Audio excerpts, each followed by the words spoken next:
VoxWave now features a streaming radio media player on our website's front page, where local artists can get their music played 24/7. For more information on getting your music in rotation or to perform live at our studio, contact Reg Gaskins at 240-832-4455. Android users, the VoxWave app is now available in the Google Play Store. Download the app today on your Android device to listen in and view programs. Business owners looking for a place to advertise your business and promote your products and services? VoxWave is the right place. We have over 10,000 views a day and 70,000 listeners a month. For more information, contact Reg Gaskins at 240-832-4455.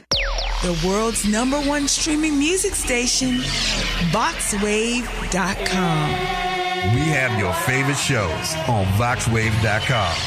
Check out our lineup. The Kim Show, Mondays, 11 a.m. to 1 p.m. In the End We Win with Curtis, Mondays, 8:15 p.m. to 9:15 p.m. Cooking with Flavors with your host, Chef Flavors, Tuesdays, 5:30 p.m. to 6:30 p.m. Slick Daddy Rick, Heartbeat Congo Hour, Tuesday, 8 to 10 p.m. Impact the World Radio TV Show with Cheryl Woods, Wednesday, 12 p.m. to 2 p.m. The Digital Digest with your host, Digital Ace, Wednesdays, 3 to 5 p.m. Live Set Wednesdays with your host, Frank Dent, Wednesdays, 8 to 9 p.m. The BGKH Show with your hosts, Dominion and Epic, Wednesdays, 9:15 to 10:15 p.m. You, Math, and Me with George Randall, Thursdays, 10 a.m. to 10:30 a.m. Then, on Thursdays at 5:30 p.m., The Prayer, Praise, and Deliverance with Elder Thurman Gorman Jr., The 640 Evening Show, Thursdays, 7 p.m. to 9 p.m.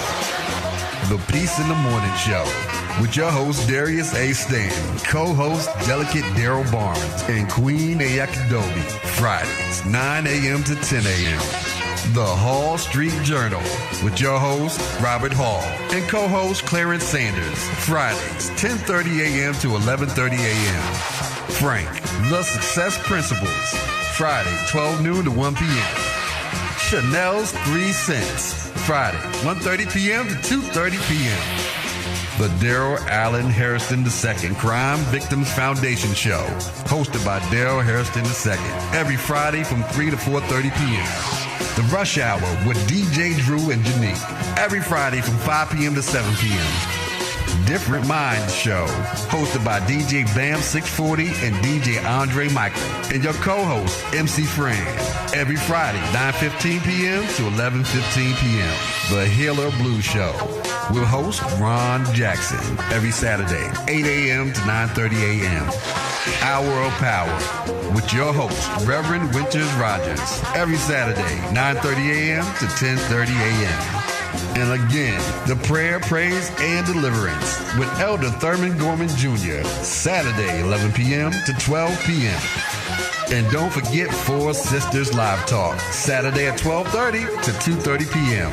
Turning dreams into reality talk show with your host, Tashika L. Green, every second Saturday, 3 p.m. to 4 p.m. Walk in Newness 24/7 with Missionary Antoinette, Saturdays, 3 p.m. to 4 p.m. News, ULM, news and analysis, information, sports, and black history with your news anchor, Roderick Carter Willis, 4:30 p.m. to 6:30 p.m. Step your game up with the Youth Project, hosted by DJ Main and DJ Low Hefe, Saturday, 6:30 p.m. to 7:30 p.m. And don't miss The To Go Show with Kim Brown, Saturdays 9 p.m. to 11 p.m. I Am Dr. Sharon Show, each Sunday from 10 a.m. to 11 a.m., featuring The Grind, Entrepreneur Network Spotlight, and Write the Book Now. The Riri Williams Show, Fashion and Style Hour, every first Sunday from 3 to 4 p.m. Real Talk 101, Sundays 6 to 8 p.m. And every third Sunday from 3 to 4 p.m., the Third Sunday Tea Talk Show with Dr. Akita Pearson. Gospel Live TV Show with host Gloria Mello, each Sunday from 8:15 p.m. to 9:15 p.m. Listen to all your favorite shows on VoxWave.com. VoxWave.com. VoxWave.com, streaming your favorite jazz, blues, and R&B 24/7.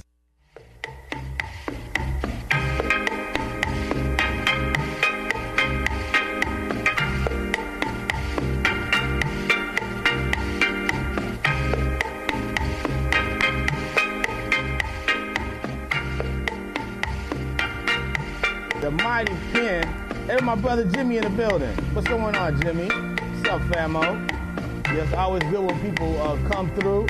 And as usual, our show starts promptly at 10:30. Hey, my sister Lily in the building. What's up, Dom Saracino out there? Killing them. The master marketing professional, showing them how to do it. My little nephew Terrence Thornton in the building. What's up, Terrence Thornton?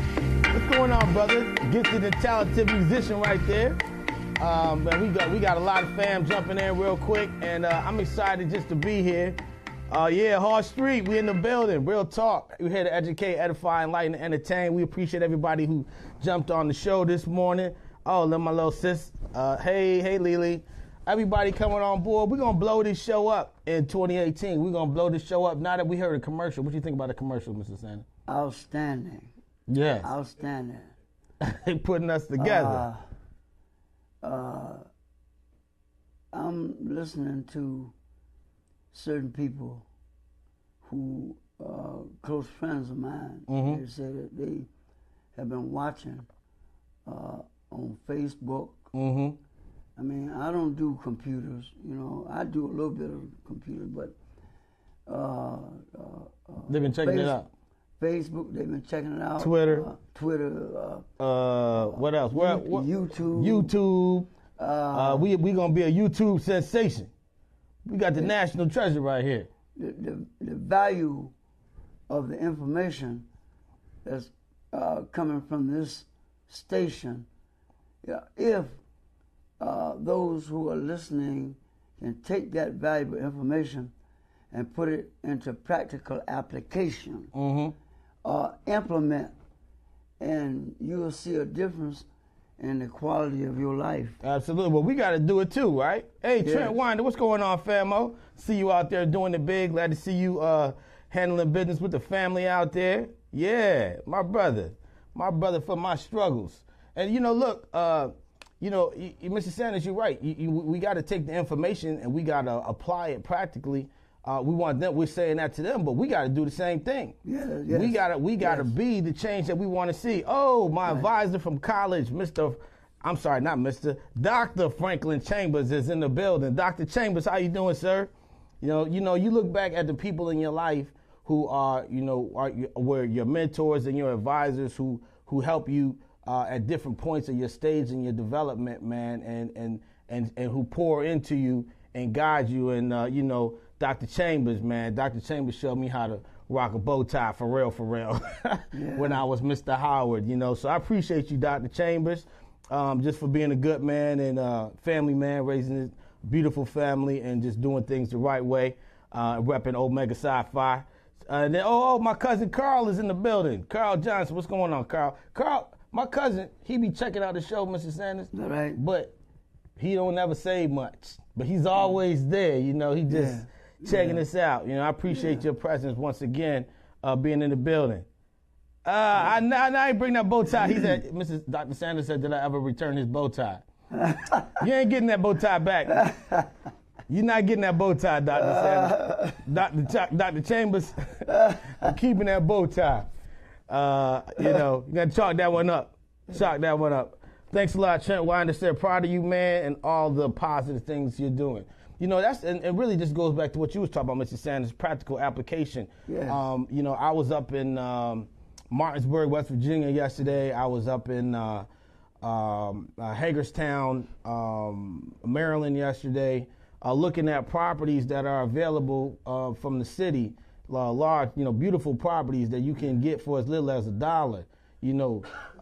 7,500 square foot buildings and other buildings that were available. One we looked at was about 15,000 square feet, and we were looking at them for transitional housing and housing for people who need help kind of transcending the circumstances and situations in their lives. We're also looking at doing a program in Baltimore, Hall Street, thinking about moving all the way to Baltimore because there's a lot of transformation and change that needs to happen. Just what you said, Mr. Sanders, we have to apply the information that we share. Yes, sir. Now, when we talk about transformation, Mr. Hall, you wrote a book that came off the press, Bartimaeus Transformation. Now, it's written in the Word that you can transform your own life instead of waiting on someone else to do this for you, whatever. And it said, be ye transformed by the renewing of thy mind. So if you cut out the foolishness, the nonsense, the confusion, don't deal with the lies and the negativism and all that stuff, and channel your energy in a positive direction and then a more positive direction, and set some goals and work towards your goals instead of being caught up in the mess of society, the foolishness. And some people say reinvent yourself. If you're not getting an education, go get an education. Well, exactly. I mean, the thing is, we want people to reinvent themselves, or we want to encourage them. But a lot of times people struggle because they don't have like the practical steps always to take. Do they have let's say you're a single mom and you're trying to go to school, but you still got to deal with child care, and you dealing with real life living expenses and circumstances and situations where there's people out there that are trying to do something with themselves, but they run into to practical difficulties in execution. Right. And, I agree. And, I agree. And so I love that we encouraging them, but I get more and more excited when we really dig down and get into the nuts and bolts of how we overcome the day-to-day struggles. I see. The day-to-day struggles. I understand. I was talking to a woman today who run a program. The woman I met with, she's a clinical therapist, and she told me about how she's out there, real life in the community, trying to help situations, and sometimes she gets so pulled into it personally because what do you do when a 10-year-old girl comes to you and she's pregnant? And you don't even know. I didn't even know a child could get pregnant at 10 years old, and she don't have nowhere to go. Right now. Yeah. And at 10 years old, there was somebody close to him. There was somebody in the family, so she's not safe at home. And she don't have nowhere to go right now.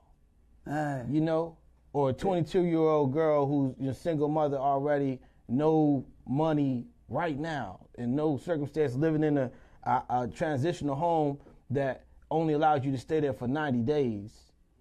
Right? And then you got to transition to another transitional home. So the transitional home becomes part of the instability that leads people to be bouncing from transitional home to transitional home with a child. There's real situations out here that people are going through in the here and now. And what I'm excited about is figuring out how we can, take, when we get on the show, I don't really want to just keep telling people the theory. I want to get into the practice. Right. I want to get into the steps. Like, what do we actually do today? To help these situations where kids that by law you got to get them to school, or you got to get them to daycare. Maybe you don't have a car, or if you do have a car, maybe you don't have a car seat, but you can't put the kid in the car without a car seat, and you can't go to work unless you drop the kid off the daycare. And like something as simple as a car seat can be shutting somebody down. Right, I agree. Like I can't even move forward in my day because I can't get a car seat to put the child in the car so I can drop him off so I can go try to get through school or go try to get through a day at work, and deal with a wage, you know what I'm saying? So there's some real issues that people are dealing with, and it's easy, to live in the realm of the theory, but people are dealing with the practical realities, and there are solutions, and sometimes it's hard for people to see the solutions when they're in the midst of the soup. You know what I mean? I see. And I don't have the answer, but honestly, that's what's on my heart this morning. We getting ready to go to Baltimore and do some major some programs in conjunction, some housing programs, some workforce training programs, some helping people to get on their financial feet, teaching them about finance, helping them to become homeowners, helping them to generate income that's sustainable, doing the type of development that can be sustainable. What's up, Sean? What's up, Katina? Appreciate y'all for coming in. Mike Red, thank you for being here. We want to get to the practical reality. And something practical that you do, Mr. Sanders, you go out right in the here and now. May leave here today and go down to the Iverson Mall and set some food out on the table for people to eat. How much more real does it get than that?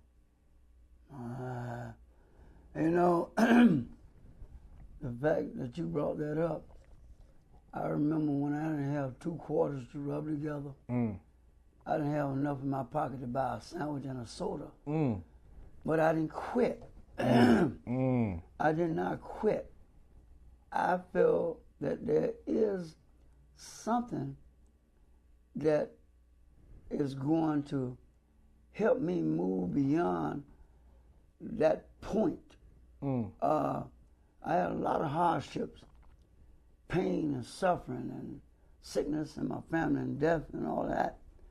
And I listened to some people. Most of the time I wouldn't tell people because that was something personal. It had to do with me and my family and my friends and all. And then when you tell them, they say, man, I understand what you're going through. Why didn't you quit? Why didn't you quit? Because I felt that if I kept going forward, if I don't make any headway going in one direction, I change my direction. And then I started seeing that there were potentials rather than when I had no food to eat and I was looking for a job. There were trees with mangoes on them and wild oranges and grapefruit. And so God Almighty has already provided for us in the creation. It's just that we have to understand that when it said that there will be pestilence and famine and all, when the rivers are filled with fish, but there are brothers and sisters that don't know how to fish. And so if you don't have any money, all you got to do is have a hook and some line, and the fish is right there in the water. Okay. Well, and that's one of the things that we're going to do too. We're going to have in these programs that we're working through and that we're connecting to. We're talking about with homeless and veterans and homeless veterans, ex-offenders, trying to returning citizens who are focused on a reentry into society. Transitional home for homeless women and children, and there's elements of it that's really dealing with the immediate difficulty or immediate problem, but also there's just kind of like you can go fishing, but why not enjoy the experience? Why not have the fellowship? And as we're developing the skill, environment is a major factor, and just being able to get out and get on a boat and get on the water and relax with people who really care and learn a skill and feed yourself all at the same time. I think it's all about perspective. Sometimes we can get so bogged down in the difficulty of what we're dealing with. Our perspective is different. I was sharing with a sister who's running the program, and we're putting together this program for Baltimore. I said, you know what, he said, we got to be able to transport people from one to their appointments. And I said, okay, well, let's not do this. Let's not buy them big old 12-passenger Looney Tune looking vans that they put people in that's in these programs. I said, I don't want to ride in one of them vans, sometime. I mean, it's a look, it's an atmosphere. Why don't we get some black on black Chevy Tahoes that look like uber black and put people in a nice environment so they can feel good? Because what that says is, I see something in you. I value you. I see you as the head and not the tail. I see you as the lender and not the borrower. I'm here to help you develop and grow and become. I'm not here for you to wallow in the soup of your difficulty. And they said, well, you can get X amount of dollars per head, per bed. We could put 2 to the room. I said, no. How about we put 1 person in the room? Because don't you want a room to yourself? So why would we give somebody something we wouldn't want for ourselves? Environment. So if I put you in a better atmosphere where you live, and I put you even in a better atmosphere when you're going from point A to point B, when you get to the place you go, when you get to the workforce training program, if you came from a nice place and you came in a positive environment, you're gonna bring positivity to that room. Man. But if you dealing with an atmosphere that seems like a homeless shelter, and you traveling in a vehicle that look like homeless people transportation, then you walk in with that mentality, and you receive what you receive like you're still at the bottom of the barrel and dealing with the crumbs. So I want to deal with the practicalities, but I also want to deal with the environment that we are attempting to affect change in, because it's all about the frame of mind. When we talk about losing people and death in our lives and our situation, but Jesus said, let the dead bury the dead. Yes. Because we still here, so we got to live. As much as we experience our sorrow, we're here for a reason, and we can wallow in the fact that we've lost, or we can embrace the fact that we're still here, which means God still have a purpose and a plan for our life. Look, if you're on Facebook, I just want you to know right now, you can call in the show at 240-719-2560, but this phone is about to go down. If you want to continue watching the show, go to VoxWave.com. We're going to be on for another 20 minutes. VoxWAV.com. And the number to call in is 240-719-2560. So if this broadcast ends and you want to continue watching the show, go to VoxWAV.com and continue to check us out. Yeah, Mr. Sanders. I have often wondered about those individuals who are in decision-making positions. Mm-hmm. And I often thought about what was written. It said, to whom much is given, much is required. Tell it. And why aren't they doing what they should be doing, to help the common person who really, really need help, and that person is reaching out for help, but those individuals in the decision-making positions are constantly stuffing their pockets, and they're looking out for their constituency, and how to take advantage of the system that they're in charge of. Well, I think the answer has to be we become the people in the decision-making positions, because we can either spend our time focus on what they doing wrong, which is disempowering to us because it leaves the outcome to somebody else, or we can say, listen, if you're in the decision-making position and you're not doing what's needed to serve the people, you can be usurped, you can be removed, and if I'm so concerned about it, why don't I position myself in that position? Why don't I get out there? Because, just like Jesus said, the poor will always be among us. The crooked will always be among us. Always. The selfish will always be among us. The people who are just short-sighted will always be among us, and somehow they end up in these situations where they have these authorities sometimes. But I think the more that we actually take steps to position ourselves to do the work of the kingdom, to help uplift people, to help bless people, to use the gifts that we have, then the less we have to be concerned about those folks. Because I tell you one thing, people in need are going to understand when they're really being served. You know, I want to speak to the minds, hearts, the spirit, and souls of those individuals who served in the military, who are getting 100%, but won't try to help those veterans who are homeless, and we expect for the government to do what we can do for our comrades, do for ourselves, and then do for our comrades. We can pool our money together and buy food, and a lot of these buildings that are vacant, we can get a lot of our brothers and sisters off the streets. You know, if we know how to get housing, but it's time for us to stop making excuses and do something about the problem rather than look at the problem, but find a solution to the problem. Right. I mean, and that's it, practical execution. And then there's organization and administration, which is another conversation we were having, because the only way we can do these things is if we create the institutions. You know, we look at other communities and talk about the circumstances and situations, but you know, they will create institutions that serve needs.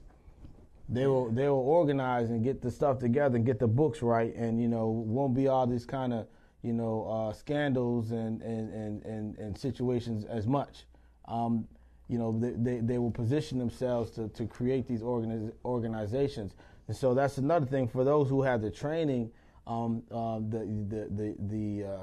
professional background in the training. You know, a lot of times we lend those talents to corporate America and people who are creating profits, but we need to, lend those talents to our communities, and that doesn't mean that we're not able to support ourselves and our families. There's great value in serving the need, and frankly, there are ways you can do well while you're doing good. So we want to say we're going to put together a food program, as you identified. You know, how do we administer that? Yeah. If we get a building that needs renovation, how do we execute the process of acquisition and redevelopment? You know, the same way we would develop, some fancy hotel that's going to make us millions. Why don't we apply that, at the same time? So, that's part of why I spent, half my day, about 8 hours yesterday, driving up to Hagerstown and looking at these buildings that were available for, as little as $1, because I'm trying to, take some practical steps and, meet with the clinical social workers and the people with the credentials where we can build Medicaid and we can build Social Security, because the reality is we all talk about the 40 acres in the mule.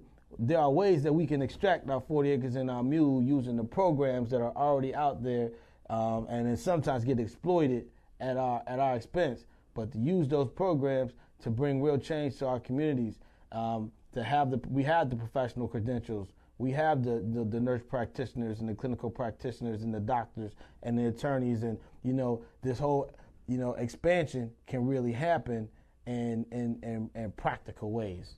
Yes, sir. I agree. I totally agree. So we're excited. Now, I'm an Indian. I have some African in me.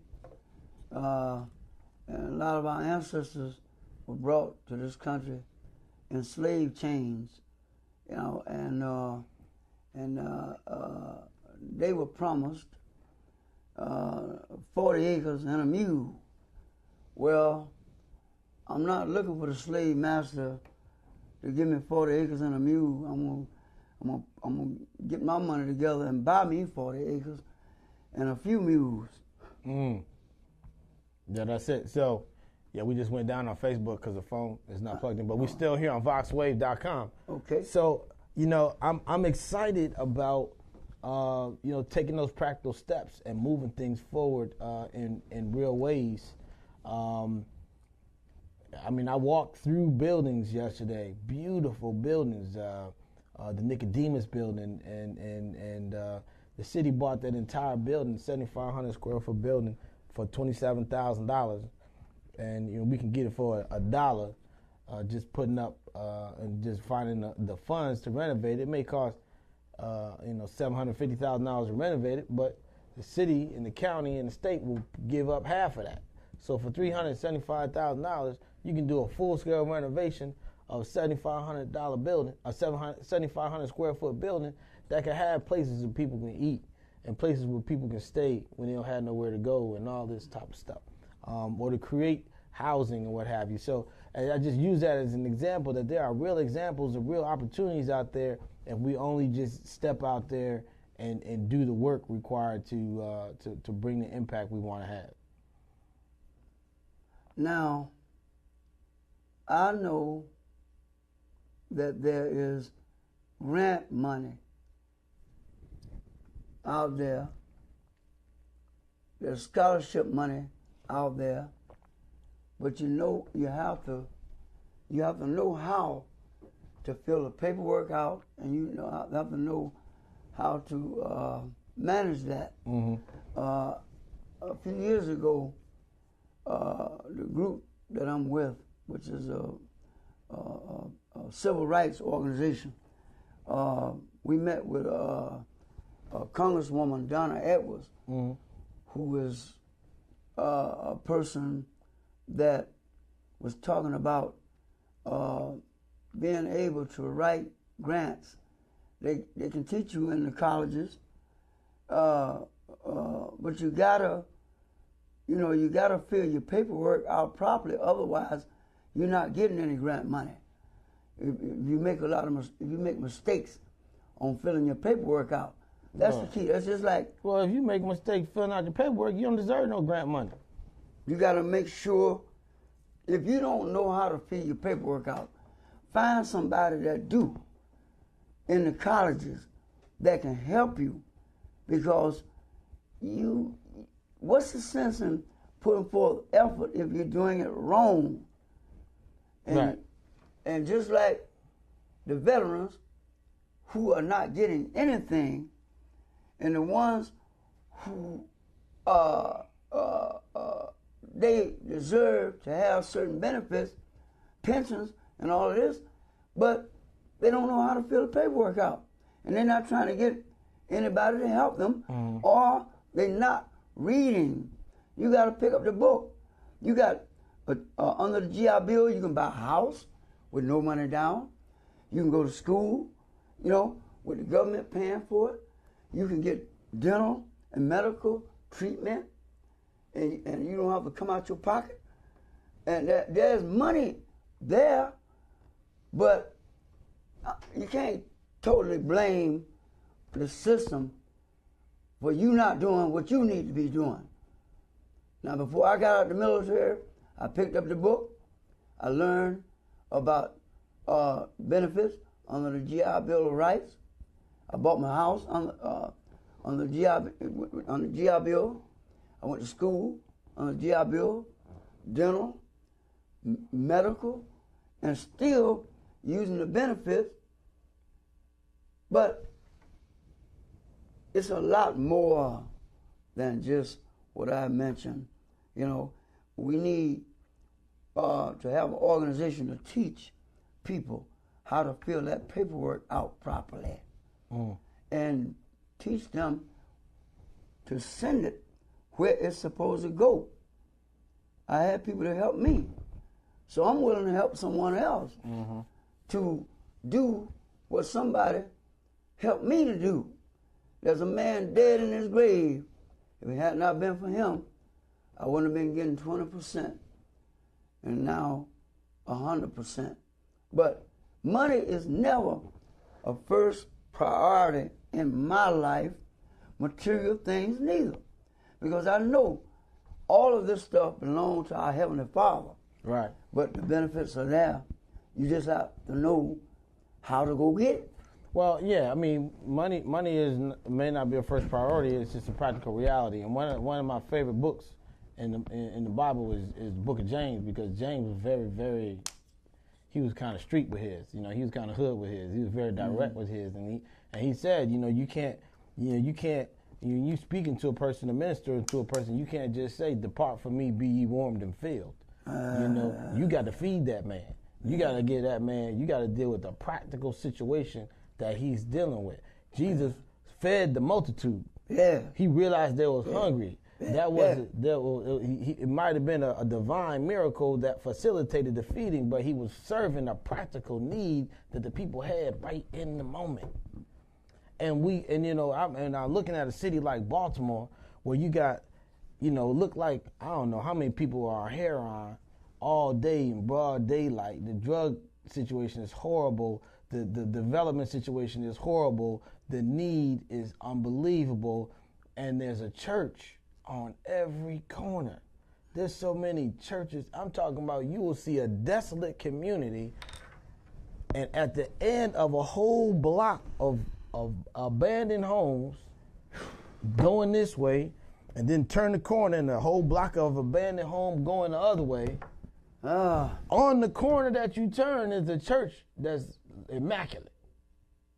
Now, it doesn't make sense to me that any institution, be it a church or a synagogue or a mosque, should be in the midst of a community that is suffering, and we have not figured out how to take those principles of abundant living, of abundance and blessing, and translate that into transformation in the community that the institution is in. Now, I visually see this with my own eyes.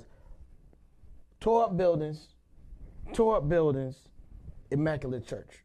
It don't make any sense. Good gracious alive. We are going to make a change. I didn't know that. Yes, sir. Thank you for letting me know that. Now, as you were speaking, what came to mind, my mother's a missionary down in Florida. Mm-hmm.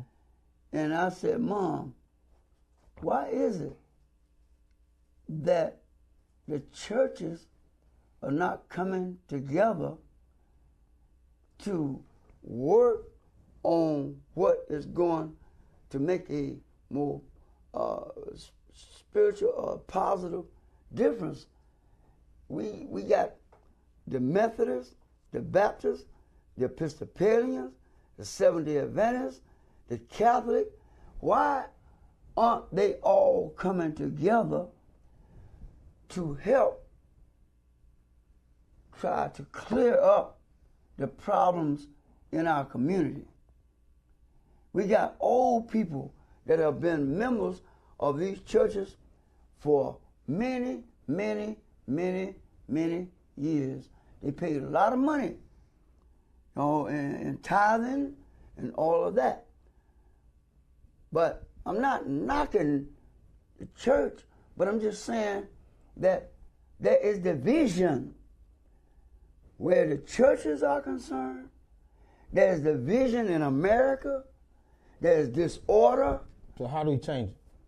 We, as a people, need to come together and do better than we're doing, because we seem to be spinning our wheels. And then in our government, we got the Democrats against the Republicans, Republicans against the Democrats, and we got all these different issues that we're wasting money and time on instead of putting our money in the areas where it can make a positive difference in our communities. Yeah, see, what I want to do when we figure out this is what we got to figure out. We say we got to come together. The question is where, when. Right, that's the key. And we're going to put together our money, put it in which account. I understand. Right? I'm with you. That's the we right. Yeah. We understand the theory, and we'll hear this echoed. What I want Hart Street Journal to start doing, see, I'm holding myself accountable, is we need to start sharing with people specific things that they can do to participate in the solution. So if we say, listen, there's a homeless, if you're homeless right now, call this number. Yeah.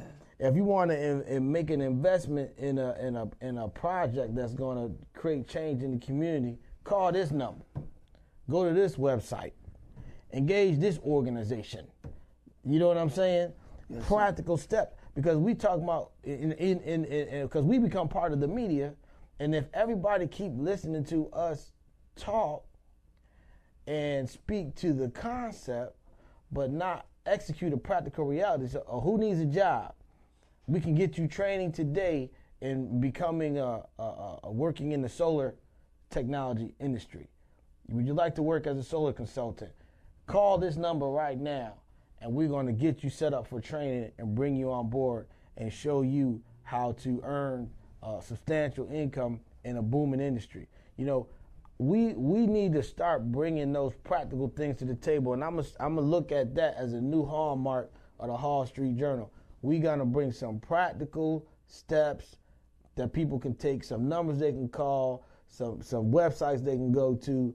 When we talk about this stuff, we're gonna have some resources that the people can engage. Bill Murray, we call him Dennis, in Delray. He was living in Delray in Pompano now. I grew up with him, played tennis. I didn't like tennis because I was no good, so I played baseball. I became a baseball player. But Dennis Murray, along with Mr. Williams, trained Venus and Serena.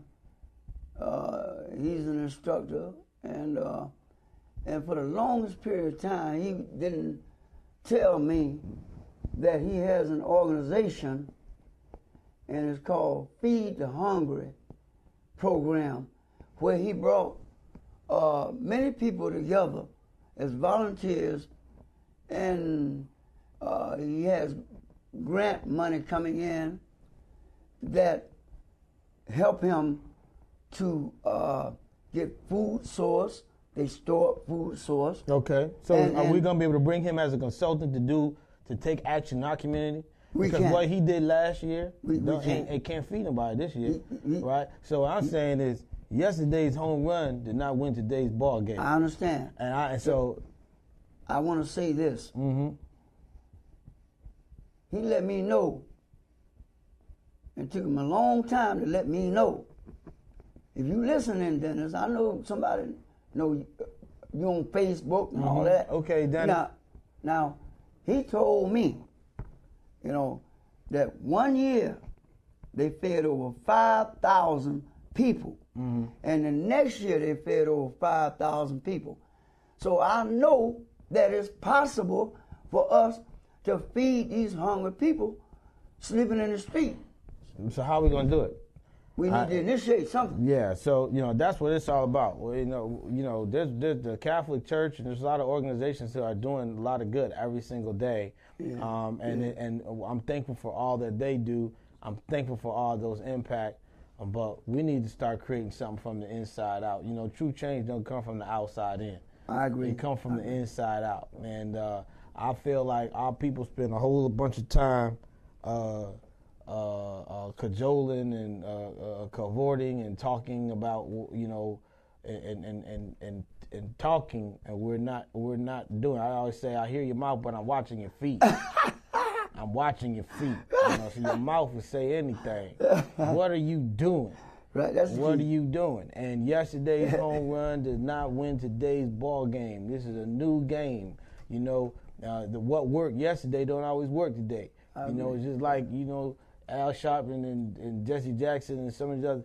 Every time something happened, they want to have a march and a boycott, and a march and a boycott. Well, that worked in the 60s, and that was useful. And there's some marching and stuff going on now. God bless them. Yes. But I remember they got a whole bunch of buses. I don't know how many buses they had leave Union Station, bus station, to go down to South Carolina and protest the Confederate flag at the Capitol. And my position was, hey, the man who was sleeping underneath the tracks at the bus station when you left to yell about a flag on a stick is still sleeping under the tracks by the bus station when you get back. You notice our people can't come together and go to Congress and contact the congressman that do much, but when you say a stone soul picnic and you got some ribs and some chicken and some collard greens and cornbread, white folks eat that too. And we come together, we organize because we gonna eat good. Okay. But now, I want to say one more thing. It's hard to work when you're hungry. Agreed. We got to feed the hungry. And a lot of people are hungry for knowledge. They need to be fed. Okay, so we got the idea. Here's a practical idea. The Hall Street Journal. We might have our first event here. We know we can get them if we do a Stone Soul picnic and have the food. Right.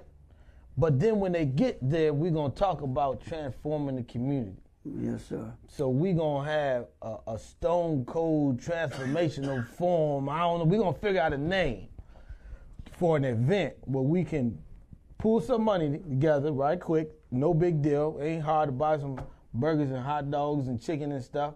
And the weather getting nice. And we're going to have some events. But the focus of the event won't be just to have fun. It's going to be to figure out how we can move forward and engage the initiatives that are already out there. I know we've been ready to run the show, close the show, but what's your final comment? Okay, I was a labor relations person with a union, and I had to study under a doctor from Maryland University, and it was called a Lunch and Learn program. You put some food out, they're willing to learn. Lunch and learn. Lunch and learn.